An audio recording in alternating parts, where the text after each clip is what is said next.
দেশের অর্থনৈতিক সংকট ও রাজনৈতিক দমনপীড়ন, বিনা বিচারে আটক করা সহ নানা কারণে তার উপর ক্ষুব্ধ সাধারণ জনগণ। নির্বাচনে ব্যাপকভাবে কারচুপি ও অনিয়মের জন্য হয়েছেন সমালোচিত।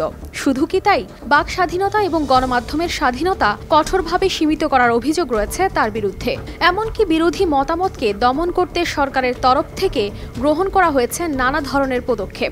এমন সব অভিযোগে তাকে বিবেচনা করা হয় স্বৈরশাসক হিসেবে। তার শাসনামলকে চিহ্নিত করা হয় একটি অগণতান্ত্রিক ও নিপীড়নমূলক শাসনামল হিসেবে। আবারও টানা তৃতীয় মেয়াদে প্রেসিডেন্ট হলেন তিনি। বলছি ভেনেজুয়েলার প্রেসিডেন্ট নিকোলাস মাদুরোর কথা। ইউনাইটেড সোশ্যালিস্ট পার্টির প্রার্থী হিসেবে প্রেসিডেন্ট পদে জয়ী হন নিকোলাস। 2013 সালে প্রেসিডেন্ট হুগো চাভেজের মৃত্যুর পর থেকে 11 বছর ধরে তিনি রয়েছেন প্রেসিডেন্ট পদে। রোববার দেশটিতে সংগঠিত হয় নির্বাচন। এর মাধ্যমে আবারও ক্ষমতায় আসলেন তিনি। তবে এবার সবচেয়ে কঠিন নির্বাচনী লড়াইয়ের মুখোমুখি হয়েছিলেন। এবারের নির্বাচনেও তার বিরুদ্ধে ব্যাপক কারচুপির আশঙ্কা করা হয়, কেননা মাদুরো আগেই বলেছিলেন এবারের নির্বাচনে তিনি যে কোনো মূল্যে জিতবেন। তার এমন মন্তব্যের পর সুষ্ঠু নির্বাচন নিয়ে আশঙ্কা আরও বেড়ে যায়। দীর্ঘ 25 বছর ভেনেজুয়েলার ক্ষমতায় আছে সমাজতন্ত্রী পিএইচইউভি পার্টি। হুগো চাভেজের নেতৃত্বে দলটি প্রথম ক্ষমতায় আসে। 2013 সালে চাভেজের মৃত্যুর পর ক্ষমতায় বসেন মাদুরো। দেশটির অনেক ভোটার ভেনেজুয়েলার বর্তমান অর্থনৈতিক সংকট ও রাজনৈতিক দমনপীড়ন নিয়ে হতাশ ও ক্ষুব্ধ হওয়ায় এবারের নির্বাচনে তারা পরিবর্তন আশা করেছিলেন।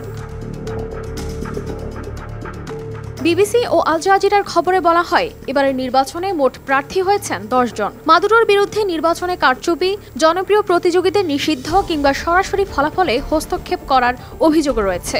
এর আগে সুষ্ঠু ও নিরপেক্ষ না হওয়ার অভিযোগে 2018 সালে নির্বাচন প্রত্যাখ্যান করেছিল বিরোধীরা। বিশ্বের বৃহত্তম তেলের মজুদ থাকা সত্ত্বেও ভেনেজুয়েলা অত্যন্ত দরিদ্র একটি দেশ।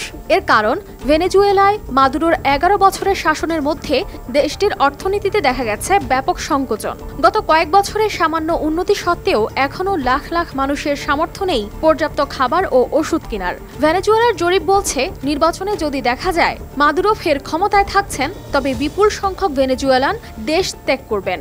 আর জাতিসংঘের শরণার্থী বিষয়ক কমিশনের তথ্য মতে 2014 সাল থেকে ভেনেজুয়েলা ত্যাগ করেছেন প্রায় 77 লাখ মানুষ। মাদুরোকে স্বৈরশাসক আখ্যায়িত করে দেশটিতে শক্তিশালী সামাজিক আন্দোলন গড়ে তুলেছিলেন বিরোধী দলের নবীনতম নেতা মারিয়া কারিনা মাচাদো। নির্বাচনী প্রচারণা শেষ দিনেও দেখা গেছে মাদুরোর স্বৈরতান্ত্রিক মনোভাব। শেষ দিনে তিনি শহরের ব্যস্ত সড়কগুলোর একটিতে সমাবেশ করেছেন। তার সমাবেশের পুরোটাই সরাসরি সম্প্রচার করে রাষ্ট্রীয় টেলিভিশন। কিন্তু টেলিভিশনগুলো বিরোধীদের অনুষ্ঠানগুলো পুরোপুরি উপেক্ষা করে। এমন নানা কারণে মাদুরো সরকার ও তার শীর্ষ কর্মকর্তাদের ওপর নিষেধাজ্ঞা আরোপ করে যুক্তরাষ্ট্র, ইউরোপীয় ইউনিয়ন এবং অন্যান্য দেশ। কানিস ফাতেমা শিমু, RTV।